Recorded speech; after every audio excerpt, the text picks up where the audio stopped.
Good afternoon, sir. Are you ready to order? Preston Keller, billionaire, hedge fund titan, Forbes cover star, looked up at Whitney Sanders, a black waitress, daring to speak to him. He switched to French, sneering at his executives. Look at this. An uneducated black girl pretending she belongs here. The table exploded with laughter. The billionaire crumpled a $20 bill and hurled it at her face. It struck her forehead and dropped to the marble floor. You're uneducated, sweetheart. Go back to the ghetto and learn to read. His executives clapped. A diner filmed. The manager vanished. 30 wealthy patrons watched a black woman stand alone, humiliated by a billionaire who saw her as nothing. But what the billionaire didn't know, she understood every word of his French. She held 2 Ivy League degrees, and what she said next would silence him. Permanently. 6 hours earlier, the alarm rang at 5:14 a.m. in a studio apartment no bigger than Preston Keller's closet. Whitney Sanders silenced it with practiced speed. Her grandmother slept in the bedroom just 10 feet away, and every minute of rest mattered. She slipped out of bed, bare feet touching cold linoleum, and began her morning ritual. Coffee first, then Bloomberg. The tiny kitchen counter held a coffee maker older than her career and a laptop covered in sticky notes. On the wall above, hidden behind a calendar from the local church, hung a diploma. MIT, Economics, Summa Cum Laude, Class of 2018. Next to it, barely visible in the pre-dawn darkness, hung another frame. Her acceptance letter to Goldman Sachs. Starting salary, $125,000. Signing bonus, $30,000. That life felt like a different universe now. Whitney poured her coffee and opened Bloomberg on her phone. The podcast hosts discussed emerging market volatility in Latin America, specifically Colombia. The peso had been showing warning signs for weeks. She'd written her MIT thesis on exactly this pattern. Her phone buzzed. An IMF alert. Document 2024, LATAM 09. Colombian peso destabilization warning. She screenshot it without thinking. Some habits never died. From the bedroom, a frail voice called out, "Whitney? Baby? Is that you?" Whitney closed her eyes, took a breath. "Yes, Nana. It's me. Go back to sleep. I'll bring your medicine in an hour." Silence. Then, "I love you, baby." "I love you too, Nana." Whitney stared at the MIT diploma, then at her waitress uniform hanging on the bathroom door. 2 lives. One that paid $2.13 an hour plus tips. Another that had once commanded 6 figures on Wall Street. But Wall Street didn't offer flexible hours. Wall Street didn't let you spoon-feed your grandmother at lunch. Wall Street didn't understand that some things mattered more than money. She ironed her uniform and prepared for another day of invisibility. The Capitol Grill, downtown Atlanta. If money had a smell, this restaurant reeked of it. Mahogany walls, crystal chandeliers, leather booths that cost more than most people's monthly rent. The lunch crowd was a who's who of Georgia's elite. Hedge fund managers, tech founders, politicians who mysteriously became millionaires on public salaries. Whitney arrived at 10:30 a.m., slipping through the service entrance like she did every day. "Morning, Whit." Terrence Washington, head waiter, 20-year veteran, the closest thing Whitney had to a father since hers left when she was 6, handed her an apron. "Morning, Terry. Busy day?" "VIP coming at noon. Pratt's been polishing the same glass for an hour. You know what that means." Whitney knew. It meant someone rich, someone demanding, someone who would tip well if everything was perfect, and complain to corporate if it wasn't. "Who is it?" Terrence lowered his voice. "Preston Keller." The name landed like a punch. Every server in Atlanta knew Preston Keller, hedge fund titan, $4.2 billion net worth according to Forbes. Famous for 2 things, his Midas touch in emerging markets and his complete disdain for anyone he considered beneath him, which was everyone. Great, Whitney muttered. My favorite kind of customer. In the kitchen, she passed Lucia, the sous chef who had crossed the border 15 years ago and still flinched every time someone mentioned immigration. Lucia was dicing onions with the precision of a surgeon, but her eyes were somewhere else. You okay, Lucy? Lucia forced a smile. Ice raids in Buckhead last week. My cousin's neighborhood. Whitney squeezed her shoulder. There were no words, just presence. At the service station, Darnell, 19, busboy, night school accounting student, was reorganizing silverware for the third time. Nervous? Whitney asked. Pratt said if I mess up the VIP section, I'm done. Darnell's hands trembled slightly. I can't lose this job. My mama's counting on me. You won't mess up. And if Pratt gives you trouble, come find me. Darnell looked at her with something like hope. Thanks, Whit. You're different from the others, you know that? You actually see us. Whitney smiled, but the words stung more than he knew. I see you because I am you. I just hide it better. 11:48 a.m. The black Escalade convoy arrived like a presidential motorcade. 3 vehicles, tinted windows, security personnel who looked like they'd rather be invading a small country. Preston Keller emerged first, 54 years old, silver hair, custom-tailored Brioni suit. A Patek Philippe watch worth more than Whitney's annual salary, her old salary, the Goldman one. His face had graced the covers of Forbes, Fortune, and Bloomberg Businessweek. His motto, quoted in every profile, "Weakness is a choice." Behind him trailed 2 junior analysts, young men in expensive suits and terrified expressions, and a PR handler clutching a tablet like a life raft. Mr. Pratt, the restaurant manager, materialized at the entrance as if summoned by the smell of money. Mr. Keller, such an honor, sir. Your usual table is ready. Corner booth. Complete privacy. Preston didn't acknowledge him. He walked past like Pratt was furniture. Pratt scurried after him, practically bowing. I've assigned our best server to your table. Whitney. She never makes mistakes. For the first time, Preston glanced back. She'd better not. Whitney watched from across the dining room, her face neutral, her mind racing. She recognized the look in Preston's eyes, the look of a man who had never been told no, who had never been challenged, who divided the world into 2 categories, people who could make him money and people who didn't exist. She was about to become very, very visible. But Preston Keller had no idea that the uneducated black waitress he was about to humiliate had read his SEC filings last month for fun, that she had spotted a fatal flaw in his latest trade, that she knew something his $500,000 a year analysts had missed, and that before the day was over, she would cost him $52 million, or save him from himself. The choice would be his. Whitney approached Preston's booth with practiced grace. Good afternoon, gentlemen. I'm Whitney, and I'll be your server today. May I start you with some water while you review the menu? Preston didn't look up from his phone. One of the junior analysts nodded nervously. Whitney poured water with steady hands, her ears tuned to the conversation.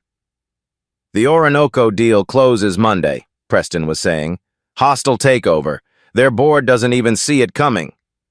The junior analyst, sweating through his Tom Ford shirt, cleared his throat. Sir, I've been looking at the currency exposure. The Colombian peso has been showing some instability. Should we consider... Consider what?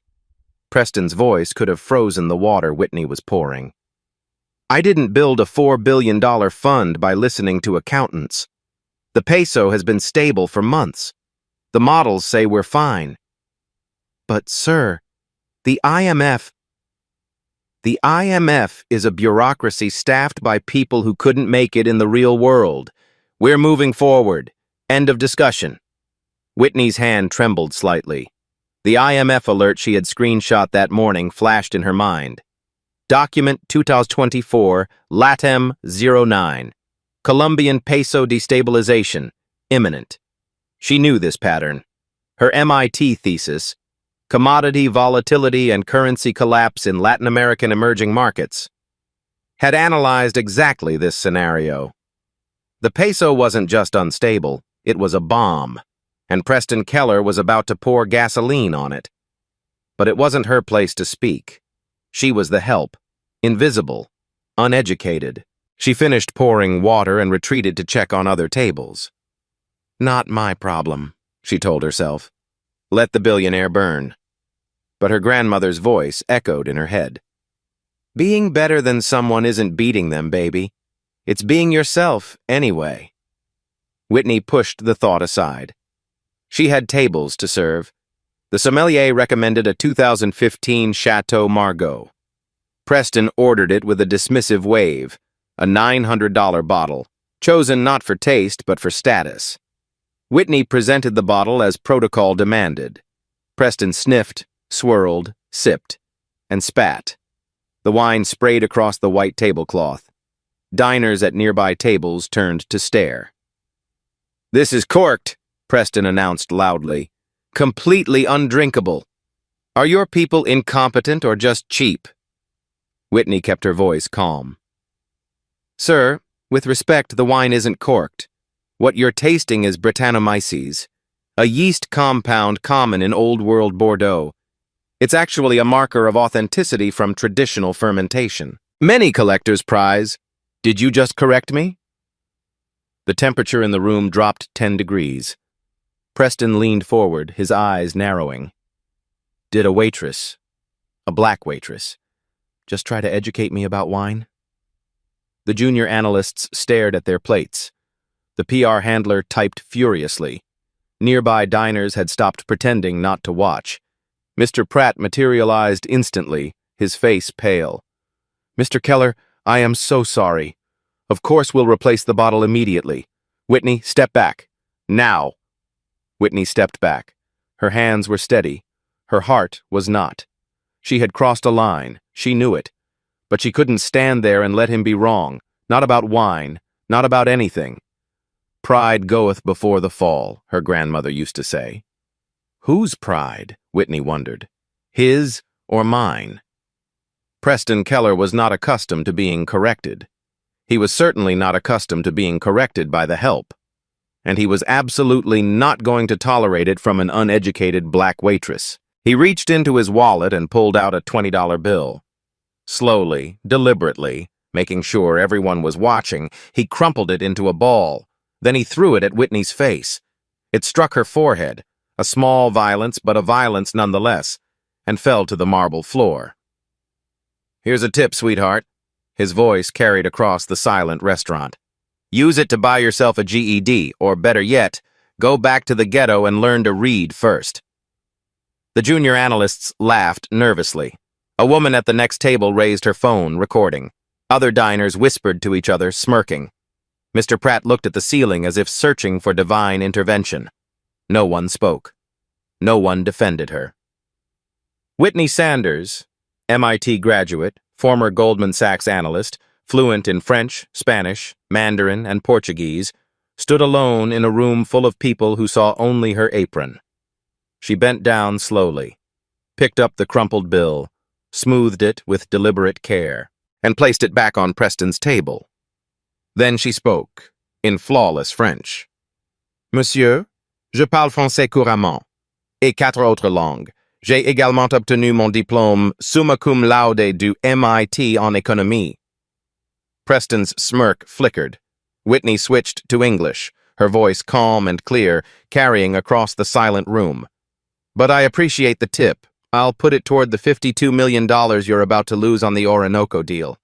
Because while you were insulting the sommelier, I calculated that you forgot to hedge your Colombian peso exposure. The IMF released a destabilization warning this morning.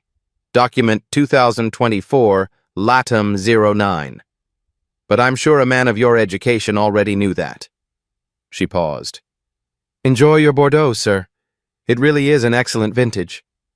Preston's fork slipped from his fingers. It clattered against the plate like a gunshot in the silence. His mouth opened. No words came out. For the first time in perhaps his entire adult life, Preston Keller had been silenced. Whitney turned and walked toward the kitchen with perfect posture, leaving a billionaire staring at a crumpled $20 bill like it had just bitten him. Behind her, 30 witnesses sat frozen, and a phone camera was still recording. The kitchen doors swung shut behind Whitney, and all hell broke loose. "What the hell was that?" Mr. Pratt burst through the doors, his face a shade of purple that suggested imminent cardiac distress. Veins bulged at his temples. His tablet shook in his hands. "Do you have any idea what you just did? Do you have any idea?" Whitney faced him calmly. "He threw money at my face." "I don't care if he threw a chair," Pratt's voice cracked. "That man is worth $4 billion. $4 billion. He tips more in one meal than you make in a month, and you—" He sputtered, unable to find words sufficient for her crime. "You humiliated him." I defended myself. "With words! Horrible, terrible, career-ending words!" Terrence stepped between them, his tall frame a wall of quiet authority. "She defended herself with facts, Gerald, not fists. The man assaulted her. You saw it. Everyone saw it. That wasn't assault. That was—" Pratt gestured vaguely. "That was a tip. He threw it at her face. He's a billionaire. He can throw whatever he wants." The kitchen staff had stopped working. Lucia stood frozen at her station, knife in hand. Darnell clutched a bus tub, eyes wide. Even the dishwashers were watching. Whitney's voice remained steady. "Am I fired?" Pratt's eye twitched. "You're suspended. Pending review. Go home. Don't talk to anyone. Don't post anything online. Just—" He threw his hands up. "Just go." Whitney untied her apron, folded it neatly, set it on the counter. Lucia caught her arm as she passed. "Was it true, what you said? About the money?" Whitney nodded. "How did you know?" Whitney smiled sadly. "Because I used to be the person he pays to know things like that. Before I became invisible." She walked out the service entrance without looking back. But as the door closed, she heard Darnell whisper to Terrence, "Did she really go to MIT?" Terrence's answer was quiet. "There's a lot about that woman we don't know, son. A lot the world don't know." Back in the dining room, Preston Keller was attempting to reassemble his dignity. It wasn't going well. "Can you believe that?" He forced a laugh, looking at his executives. "The waitress thinks she's Warren Buffett. Probably read one article on Bloomberg and thinks she's a financial genius." His junior analyst, the nervous one who had questioned the peso hedge, was staring at his phone under the table. "Sir?" "What?" "The IMF document she mentioned. 2024, LATAM 09. It's real." Preston's fake smile calcified. "So?" "It was released this morning. Currency analysts are flagging peso volatility. There's a thread on Bloomberg terminal chat asking if—" He swallowed. "Asking if Keller Capital is properly hedged on Orinoco." "That's ridiculous." Preston grabbed his wine glass, then remembered he had spat out the wine, then set the glass down with excessive force. "Our models are solid. One lucky guess from a waitress doesn't change anything." But his hand trembled as he signed the check, and when he wrote in the tip, $500 because spite was expensive, he crossed out Whitney's name and wrote, "For competent staff only." The PR handler leaned in. "Sir, should we scrub social media? In case anyone— No one posts anything. This never happened. Understood?" The table nodded vigorously. But across the restaurant, a woman in a Chanel suit was already uploading a 15-second video to Twitter. Caption: "Billionaire threw money at black waitress's face. What she said next." By 6 p.m., the video had 500,000 views. By 9 p.m., it had crossed 2 million. By midnight, Whitney Sanders was the most talked-about person on the internet.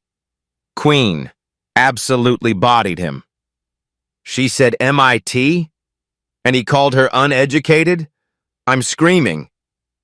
Someone find this woman immediately. She needs to be protected at all costs. Wait, is Keller actually unhedged on Orinoco? Can anyone confirm? Financial Twitter had picked up the thread. Bloomberg terminal chat rooms buzzed with speculation.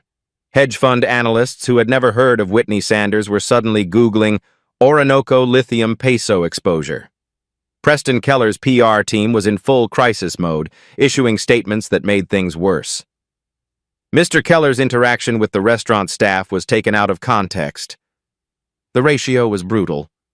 But Whitney Sanders knew none of this. She was sitting in her grandmother's bedroom, spooning mashed potatoes into a mouth that sometimes forgot how to swallow. Her phone sat on the kitchen counter, buzzing every 3 seconds with notifications she couldn't hear. "You're working too hard, baby." Her grandmother's voice was thin, but her eyes were clear. A good day, a lucid day, the kind of day that felt like a gift and a curse. "When are you going back to your real job?" Whitney wiped a bit of potato from her grandmother's chin. "This is my real job now, Nana. I didn't raise you to pour coffee for rich people. You raised me to take care of family. That's what I'm doing." Her grandmother's hand found hers, papery skin over brittle bones, but still warm, still holding on. "Your mama would be proud of you, baby. I know I am." Whitney's eyes burned. "I know, Nana. That fancy school, those fancy degrees, you gave it all up for me?" "I didn't give anything up." Whitney's voice cracked. "I just changed priorities." Her grandmother smiled. That old smile, the one from before the diagnosis, before the forgetting. "That's my girl. That's my Whitney." They sat in silence as the sun set over Atlanta, and on the kitchen counter, Whitney's phone kept buzzing. 2.3 million views. And counting. The truth was simpler and more complicated than anyone knew. 18 months ago, Whitney Sanders had been on the fast track at Goldman Sachs. Junior analyst on the emerging markets desk, 90-hour weeks, a studio apartment in Manhattan she never saw, a salary that looked impressive until you calculated the hourly rate. Then the phone call came. Her grandmother, the woman who had raised her, who had sold her car to pay for SAT prep, who had worked 3 jobs so Whitney could afford MIT, had been diagnosed with early-onset Alzheimer's. The doctors were clear. She needed supervision, medication, someone to make sure she didn't leave the stove on, didn't wander outside in her nightgown, didn't forget to eat. Insurance covered medical. It didn't cover care. Whitney did the math. A full-time home aide in Atlanta cost $4,000 a month. Her Goldman salary was good, but Manhattan rent took half of it. And Goldman didn't offer part-time positions for junior analysts. So she quit. She moved home. She found a job with flexible hours, waitressing, the one skill she'd had before college. She worked lunch shifts so she could be home for dinner. She studied IMF reports during breaks because the market never left her blood. 6 more weeks. That's all she needed. 6 more weeks of tips and savings, and she could afford a part-time aide. 6 more weeks, and she could start applying for remote consulting positions. 6 more weeks, and maybe, just maybe, she could have both lives. But today, she had told off a billionaire on camera, and tomorrow, she might not have a job at all. Monday, 9:48 a.m. CNBC breaking news. Chaos in emerging markets this morning as the Colombian peso plunges 12% overnight following surprise IMF intervention. Hardest hit. Orinoco Lithium, the South American mining giant, down 38% in pre-market trading. Sources say several major hedge funds face significant exposure, with losses potentially in the tens of millions. Preston Keller stood in his corner office, 72 floors above Atlanta, watching his empire bleed. The Bloomberg terminals surrounding him looked like a horror movie. Red. Everything was red. Numbers cascading downward, phones ringing, analysts screaming at each other in the pit below. $52.3 million. Gone. Exactly. Exactly what she had predicted. He pulled out his phone, opened Twitter. The video had been viewed 11 million times now. The comments had evolved from mockery to prophecy. She tried to warn him. Imagine losing $52 million because you threw money at the person trying to save you. The waitress knew. The waitress knew. His secretary knocked. Sir, the Wall Street Journal is calling. They want comment on, she hesitated, on the waitress who predicted the peso crash. Preston closed his eyes. He saw the crumpled $20 bill. He saw it bounce off her forehead. He saw her face, calm, composed, unmoved. He saw her pick it up, smooth it out, place it back on his table. I'll put it toward the $52 million you're about to lose. Sir? His secretary was still waiting. What should I tell them? Preston opened his eyes. Tell them I'm unavailable. And clear my schedule for tomorrow. I need to go back to that restaurant. Tuesday, 12:15 p.m. The hostess at the Capitol Grill nearly dropped her menus when she saw who had just walked in. Preston Keller. Alone. No entourage. No Escalade convoy. Just a man in a $4,000 suit who looked like he hadn't slept in 3 days. Mr. Keller? Mr. Pratt materialized from nowhere, his smile too wide, his voice too bright. We weren't expecting. I mean, what a pleasure. Your usual table. I don't want a table. Preston's voice was flat, defeated. I need to speak with the waitress, Whitney. Pratt's face cycled through several emotions. Confusion, fear, more confusion. Sir, she's been suspended. Per your... after the incident, I assumed, get her. But, sir, I said get her. Now. I'll wait. Pratt stood frozen for a moment. Then he scrambled for his phone, punching numbers with trembling fingers. Preston walked to the bar, sat on a stool, ordered nothing, and waited. Whitney arrived in street clothes, jeans, a simple blouse, her grandmother's pearl earrings. No apron, no uniform, no invisibility. She walked up to Preston at the bar, stood there, didn't sit. You wanted to see me? Preston looked up. The arrogance was gone. In its place was something she didn't expect. Exhaustion. How did you know? Whitney didn't blink. I read the same reports your analysts should have read. The IMF publishes destabilization warnings quarterly. Your peso exposure was public in your SEC filings. Anyone with a background in emerging markets could have seen it coming. But you're a waitress. I'm a waitress who wrote her MIT thesis on Latin American commodity volatility. She paused. The math wasn't complicated, Mr. Keller. You just didn't think a black woman in an apron could do it. Preston flinched. It was small, but she caught it. I lost $52 million, he said quietly. I know. I'm sorry. He looked at her sharply. You're sorry? I threw money at your face. I called you... He couldn't finish. Uneducated. Ghetto. Things I've heard before. Whitney's voice was steady. And yes, I'm sorry you lost your money. I don't wish financial ruin on anyone, not even people who judge others by the color of their skin and the clothes they wear. Silence stretched between them. I grew up poor, Preston said finally. Did you know that?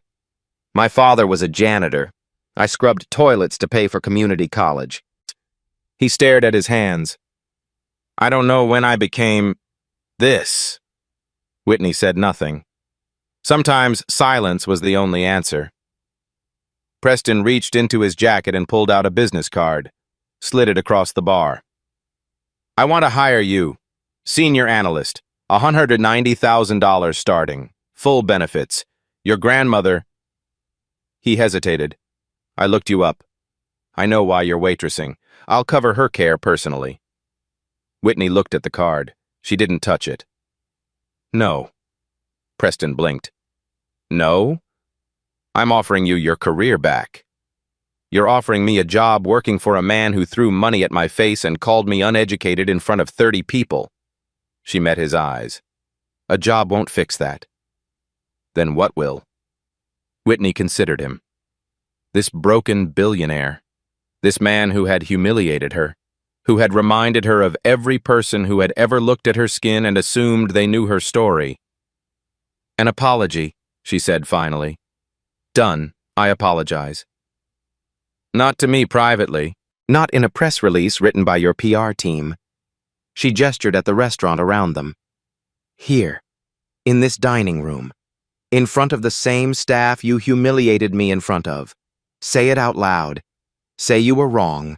And then, maybe, we can discuss whether I'd consider working with someone capable of growth. Preston's jaw tightened. His entire brand was built on never showing weakness, never admitting fault, never apologizing. That's your condition? That's my condition. He stared at her for a long moment. Then he stood up. Preston Keller did not apologize. It wasn't in his vocabulary. It wasn't in his DNA. For 30 years, he had built his reputation on one simple principle: never show weakness. Apologies were for people who couldn't afford to be strong. But as he stood there looking at Whitney Sanders, something cracked. His phone buzzed. PR handler. CNBC wants you on Squawk Box tomorrow. Chance to control the narrative. Blame the analysts. Say the models failed. Standard playbook. Standard playbook. He had used it 100 times. Fire someone. Blame someone. Move on. He looked around the restaurant, really looked, for perhaps the first time. Terrence, the old waiter, polishing glasses with the same careful attention Preston's father had once given to floors he cleaned. Lucia, the kitchen worker, stealing glances through the service window. Darnell, the young busboy, refilling water with hands that trembled slightly. The invisible people, the ones he had never seen, the ones he had trained himself not to see, because seeing them meant remembering where he came from. His father's voice echoed across 40 years. Prez, you can be rich or you can be good. Lord knows I couldn't give you rich, but I tried to give you good. When had he stopped being good? Whitney was still standing there, watching him, not pushing, not persuading, just waiting. You know what happens if I apologize publicly? Preston's voice was rough. I become a joke. The billionaire who got schooled by a waitress. My investors will... Your investors already saw the video, Mr. Keller. 11 million people saw it. The only question now is what they see next. Preston closed his eyes, opened them, and then he did something he hadn't done in 30 years. He raised his voice, not in anger, but in surrender. Excuse me. The restaurant quieted. Diners looked up from their lunches. Waiters paused mid-stride. I need everyone's attention for a moment. Mr. Pratt, who had been hovering near the kitchen, froze in visible terror. Preston stepped into the center of the dining room. 30 faces watched him. Several phones emerged. More cameras. More witnesses. Good. Last Saturday, Preston began, his voice cutting through the silence. I sat in that booth over there. And I treated this woman... He gestured at Whitney. Whitney Sanders. I treated her with contempt. A murmur rippled through the room. I assumed that because she wore a uniform and carried a tray, she was beneath me. I assumed that because she was black, she was uneducated. I threw money at her face. I told her to go back to the ghetto. The murmur grew louder. Someone gasped. I was wrong. Preston's voice cracked. Not just factually wrong. She has degrees from institutions I couldn't have gotten into on my best day. But morally wrong. Whitney tried to save me from a $52 million mistake. She knew more about my own investment than my analysts did. And I threw her warning away because I couldn't imagine that wisdom might come from someone I had already dismissed. He turned to face Whitney directly. I'm sorry. Not because I lost money. Not because the video went viral, but because I lost sight of who I used to be. His voice dropped. My father was a janitor. He would be ashamed of who I've become, and he would be proud of who you are. Silence. Then, from the back of the room, a single pair of hands began to clap. Terrence. Slowly, others joined. Darnell. Lucia, visible through the kitchen window. A diner near the front. Then another. The applause built. Not wild, not triumphant, but something more valuable. Respect. Whitney nodded once, gracious, dignified, unbroken. Apology accepted, Mr. Keller. The applause faded. Diners returned to their meals. Preston returned to the bar. But the story wasn't over.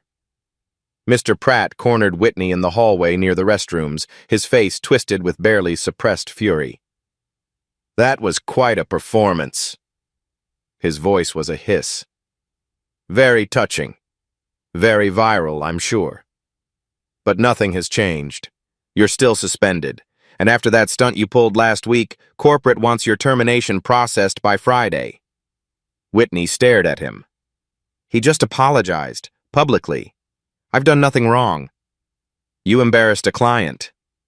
Pratt stepped closer. Policy is policy. You're done here. Done. I don't think so. Terrence's voice came from behind them. He stood in the hallway, arms crossed, decades of quiet authority radiating from him.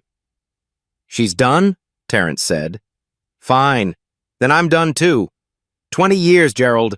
I've trained every server in this building. I've covered every shift you couldn't fill. I've saved your ass more times than you can count. Fire her, and you lose me. Pratt's eye twitched. You can't just... I can. Darnell appeared beside Terrence. I quit too. If she goes. From the kitchen doorway, Lucia, small, scared, undocumented Lucia, stepped forward. Me too. Other servers were gathering now, watching, waiting. Pratt looked around at the faces of people he had never really seen. The invisible workers, the ones who made his restaurant run. This is insubordination, he sputtered. This is family. Terrence's voice was calm. Something you might understand if you ever looked up from your Yelp dashboard. Pratt retreated, muttering about consulting regional management. Whitney felt a hand on her shoulder. Terrence. We got you, Whit. We always got you. For the first time in days, she smiled. That night, Whitney sat beside her grandmother's bed, watching her sleep. The TV played muted in the corner. Her face was on local news again. The waitress who silenced a billionaire. The Chiron read. Her phone hadn't stopped buzzing in hours. LinkedIn requests from Goldman Sachs, Morgan Stanley, 3 venture capital firms, old colleagues who hadn't called in 18 months, reporters requesting interviews, podcast hosts offering platforms, and Preston Keller's offer, still on the table. $190,000. Full benefits. Her grandmother's care. All she had to do was say yes. But what about Terrence, who had stood up for her? Lucia, who had risked everything by stepping forward? Darnell, who looked at her like she was proof that dreams were possible? Taking Preston's job meant leaving them. Going back to Wall Street meant abandoning the family she'd found when her real family started forgetting her name. Her grandmother stirred, opened her eyes. For a moment, they were clear. You're still here, baby? I'm always here, Nana. You're worried about something. I can tell. Even when I forget everything else, I remember that face. Her grandmother's hand found Whitney's. What is it? Whitney felt tears building. I don't know what to do. There's this opportunity, but I don't know if it's the right one. Her grandmother smiled. Baby, your granddaddy used to say, don't let someone else's table crumbs be your feast. You don't take what they offer. You build your own table. She squeezed Whitney's hand. You hear me? Whitney wiped her eyes. I hear you, Nana. Good girl. Now let me sleep. I'm tired of being wise. Whitney laughed, a real laugh, the first in days. And in that laugh, an idea began to form. Wednesday morning. Whitney texted Preston Keller at 8 a.m. Meet me at the restaurant, 10 a.m. Bring your CFO and your checkbook. He arrived with Victoria Walsh, CFO, Stanford MBA, skeptical expression firmly in place. They sat across from Whitney in a corner booth, the same corner where, 4 days ago, a crumpled $20 bill had changed everything. Whitney slid a 2-page document across the table. I'm not going to be your employee. Preston frowned. Then why are we here? Because I have a counteroffer. She tapped the document. 6-month consulting contract. I build an emerging markets portfolio independently using your capital. If I outperform your in-house team, which I will, you fund something that matters. Victoria Walsh picked up the document, scanning it with the precision of someone who had reviewed 10,000 contracts. Fund what? The Hidden Talent Scholarship. $50,000 annually for service industry workers pursuing degrees. Administered through this restaurant. First recipient chosen by the staff. Not by you, not by me. By the people who actually know who deserves a chance. Preston leaned back. You could have asked for anything. A corner office? An equity stake? Why this? Whitney met his eyes. Because I got lucky, Mr. Keller. I had a grandmother who sold her car to pay for my SAT prep, who worked 3 jobs so I could go to MIT. Most people in that kitchen? She gestured toward the back. They never got their lucky break. They're just as smart as I am, just as capable. They just never had someone who believed in them. She paused. I want to build a door, and I want you to pay for the hinges. Victoria Walsh set down the document. Her expression hadn't changed. This is absurd. Her voice was flat. We're supposed to risk capital on someone whose last job was memorizing wine lists? Whitney didn't flinch. Pull up your Bloomberg terminal. I'll walk you through 3 positions. Victoria glanced at Preston. He nodded. She opened her laptop. The Bloomberg interface filled the screen. Fine. Impress me. Whitney began. Indonesian nickel futures. EV battery demand is surging, but supply chain disruptions in the Philippines are about to squeeze the market. Buy in now, exit in 6 weeks when prices peak.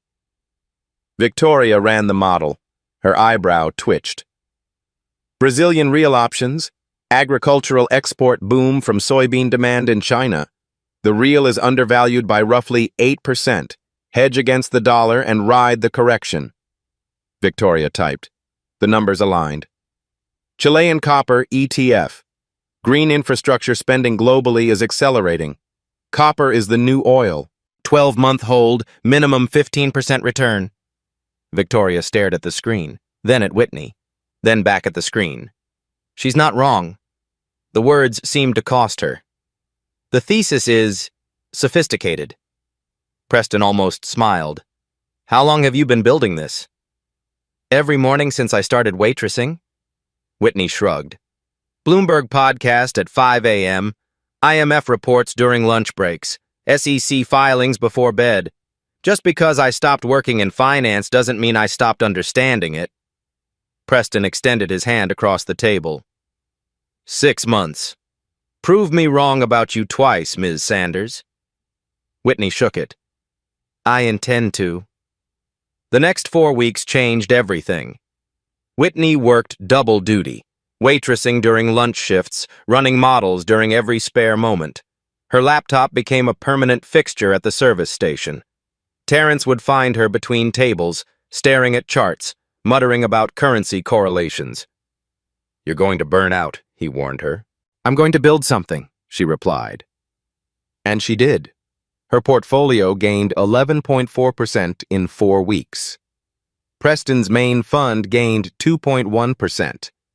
But the numbers were only part of the story. Darnell passed his accounting certification exam. Whitney had quizzed him during slow shifts, turning side work into study sessions. Amortization, she'd say while rolling silverware. Define it. Go. Lucia received a referral to a pro bono immigration lawyer. Whitney had served him lunch once, remembered his name, made a call. She's good people, Whitney told him. One of the best people I know. Terrence took his first vacation day in 3 years. Whitney covered his tables without being asked. Go see your grandkids, she told him. I've got this. The Capitol Grill began to transform. Staff meetings now included what Whitney called the Market Minute. 60 seconds of financial literacy. She explained compound interest to busboys, taught servers about index funds, showed dishwashers how to open a savings account. You're not just changing jobs, Terrence told her one evening. You're changing lives. Whitney looked at her colleagues, her family, and shook her head. They're changing mine. Keller Capital's quarterly investor meeting. The boardroom occupied the entire 72nd floor, floor-to-ceiling windows, a table that could seat 40, portraits of financial titans on every wall. The air smelled like money and anxiety. Whitney stood at the podium. Grandmother's pearls, Goodwill blazer, 6 months of data on the screen behind her. 40 faces stared at her. Old money, new money, skeptical money. Preston made the introduction. 6 months ago, this woman tried to save me $52 million. I ignored her because she was wearing an apron, because she was a waitress, because, he paused, because I couldn't see past my own prejudice. Murmurs rippled through the room. Today, she's going to explain why she was right, and why, if you're smart, you'll listen to every word she says. He sat down. Whitney took a breath and began. She walked them through the Orinoco collapse, the peso hedge, the warning signs everyone had missed, except her. She presented her 6-month portfolio: Indonesian nickel, Brazilian real, Chilean copper. Every position, every thesis, every return. 11.4% versus 2.1%. She had beaten their entire analyst team by a factor of 5. The questions came fast and hostile. How can we trust someone with no institutional track record? What's your risk management framework? Are you even licensed? Whitney answered each one, calmly, precisely, without flinching. When she finished, silence hung in the room.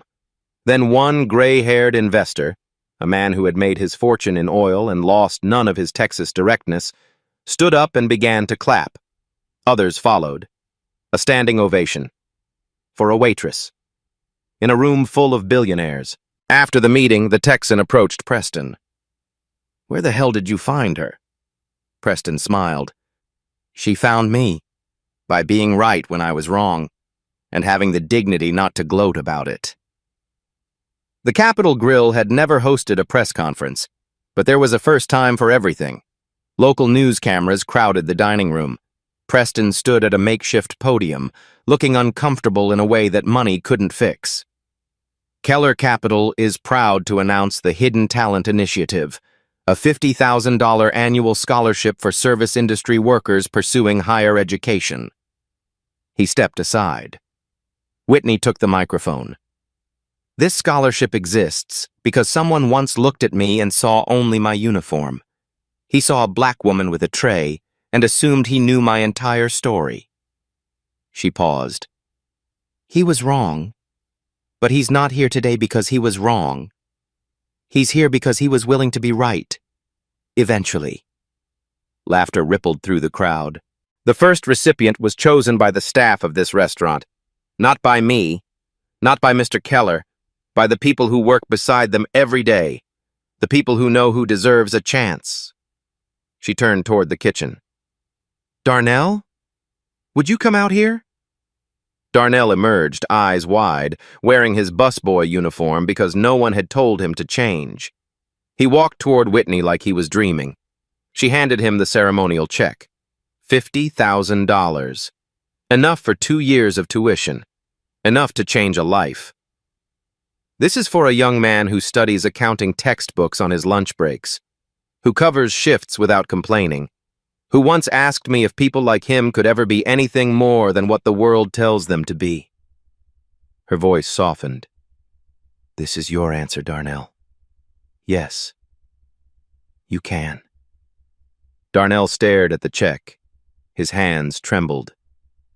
I don't know what to say. Say you'll do the same for someone else someday. He looked up at her, tears streaming down his face. I promise. Terrence was crying openly. Lucia dabbed her eyes with a kitchen towel. Even Pratt looked moved.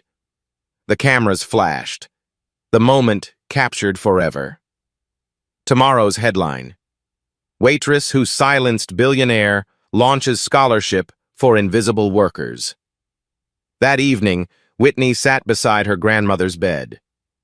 A good day, a clear day, the kind that felt like borrowed time. Nana, you awake? Her grandmother opened her eyes. I'm always awake when you're here, baby, even when I'm sleeping. Whitney showed her the newspaper clipping. The headline, the photo. Whitney at the podium, Darnell holding the check, tears on both their faces. Her grandmother read it slowly, lips moving with each word. Waitress who silenced billionaire. She looked up at Whitney and smiled. This girl in the picture, she looks just like you did when you were little, always trying to prove something. Whitney's eyes burned. I learned it from you. Her grandmother's hand found hers. Papery skin, brittle bones, still warm. That man who threw money at you, did you forgive him? I helped him instead. You always said that's better than revenge. Her grandmother nodded slowly. Your granddaddy used to say, holding a grudge is like drinking poison and waiting for the other person to die. She squeezed Whitney's hand. I'm proud of you, baby. So proud. Whitney broke. The tears she'd been holding for months, through the humiliation, the job loss, the viral video, the triumph, finally came. She sobbed into her grandmother's shoulder like she was 6 years old again, and the world was too big, and Nana was the only safe harbor. I know you, her grandmother whispered. Even when I forget everything else, I'll always know you. I know, Nana. That's my girl. That's my Whitney. Outside the window, the Atlanta skyline glittered with a million lights. And somewhere in that city, $50,000 was about to change a young man's life because a waitress refused to stay invisible. The Capitol Grill closed at 11 p.m. The last diners had left. The kitchen was dark. The chairs were stacked on tables. Terrence turned off the lights, one by one, until only the glow of the exit sign remained. In the corner booth, the booth where it had all begun, a single crumpled $20 bill sat in a frame on the wall. Beneath it, a small plaque. Reminder, never judge a book by its uniform. W.S. Whitney Sanders didn't win because she shouted. She didn't win because she had a clever comeback, although she did. She won because when a man tried to make her small, she responded by becoming undeniable. In every restaurant, every office, every warehouse in this country, there's someone the world hasn't noticed yet. Someone whose uniform hides their genius. Someone whose paycheck doesn't reflect their worth. Someone who is one chance away from changing everything. Maybe that person is you. Maybe it's the one refilling your coffee tomorrow morning. The one mopping the floor after you leave. The one you've never bothered to learn the name of. The question isn't whether they exist. The question is, Will you see them? Will you be the one who throws money, or the one who recognizes treasure? 6 months later. Whitney Sanders, founder of Sanders Emerging Markets Consulting, sat at a cafe in downtown Atlanta, reviewing quarterly reports on her laptop. The business was small but growing. 3 clients, 2 employees, 1 mission: prove that talent has no uniform. A young black woman in a waitress uniform approached her table hesitantly. "Excuse me, are you Whitney Sanders, the one from the video?" Whitney looked up, smiled. "Depends. Are you about to throw money at me?" The young woman laughed nervously. "No, ma'am, I saw your story online. I'm finishing my MBA next semester, but I'm waitressing to pay off loans, and everyone keeps telling me I'm wasting my time. My manager says I should just accept that this is my life now." Whitney closed her laptop. "What's your name?" "Brianna. Brianna Collins." Whitney reached into her bag, pulled out a business card, slid it across the table, gently, respectfully, the way it should always be done. "Call me Monday, Brianna. I'm looking for analysts who understand that a uniform doesn't define capability, and I have a feeling you understand that better than most." Brianna took the card, her eyes shining. "Thank you. You don't know what this means." Whitney smiled. "Actually, I do. I was you. Now go. Your tables are waiting. But keep that card somewhere safe." Brianna hurried back to work, her step lighter than before. Whitney watched her go. In the cafe window, she caught her own reflection superimposed over Brianna's retreating form. 2 women, 2 uniforms, 2 chapters of the same story. The cycle continues. The question is, who will you lift up? If this story made you think of someone who's being underestimated, share it with them. Because everyone deserves to be seen. Subscribe for more stories of hidden greatness.